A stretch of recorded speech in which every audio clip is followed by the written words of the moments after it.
Do you ever deal with difficult people? People that are hard to get along with? If you live in the world that I live in, I'm sure that you have your people that are difficult or that you struggle with sometimes.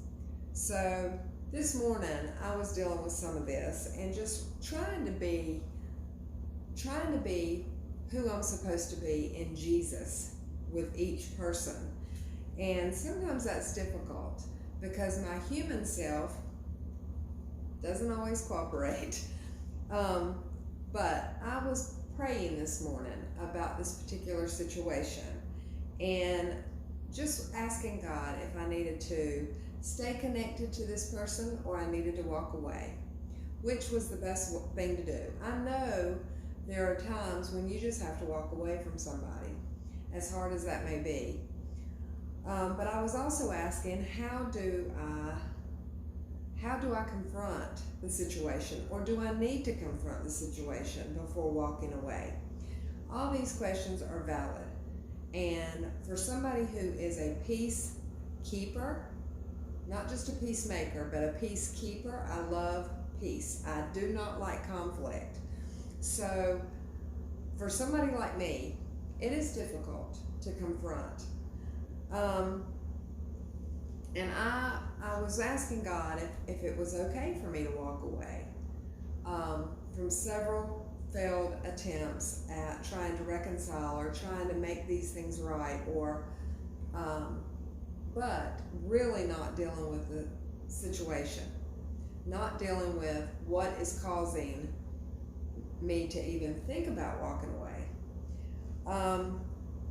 The Lord, I felt like the Lord said this to me, so I jotted it down in my little journal. And I said, when we stay connected to the true vine, we will see the branches that need to be cut off more clearly. Dead branches, if left alone, will eventually spread through the whole plant, sending toxins throughout. Sometimes branches need to be removed from me.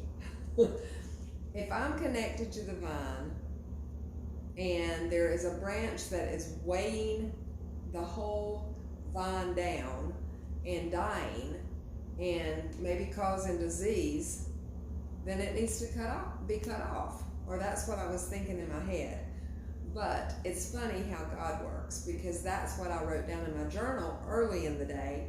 And then by the afternoon, I had turned on a podcast I was listening to, and it was all about boundaries, which is exactly what I was asking God about earlier in the day. And then a little bit later, I turned on Christian TV, and there was a whole panel of women talking about women friendships, and how a Christian woman handles conflict in friendships. Anyway, I thought that was interesting that I prayed early this morning concerning the situation, and then I got literally 2 answers by way of the internet and the TV. Well, you might take that as coincidence. I don't necessarily, especially when I've been praying and asking God for those things. And then He just throws that right at me as an answer, or at least how to deal with it, the correct way to deal with it. So that is to encourage you today that when you ask God for something, when you're asking Him specifically about a situation, be watchful in His answers, or for His answers, because they will come. It may not be as quickly as mine did today, but He does answer you. He wants to communicate with us. So look for those things and take it as from Him. It's not a coincidence. I don't believe in coincidences as a child of God. So with that thought, I'm going to say, y'all have a great day. Enjoy the sunshine, if it's sunshiny.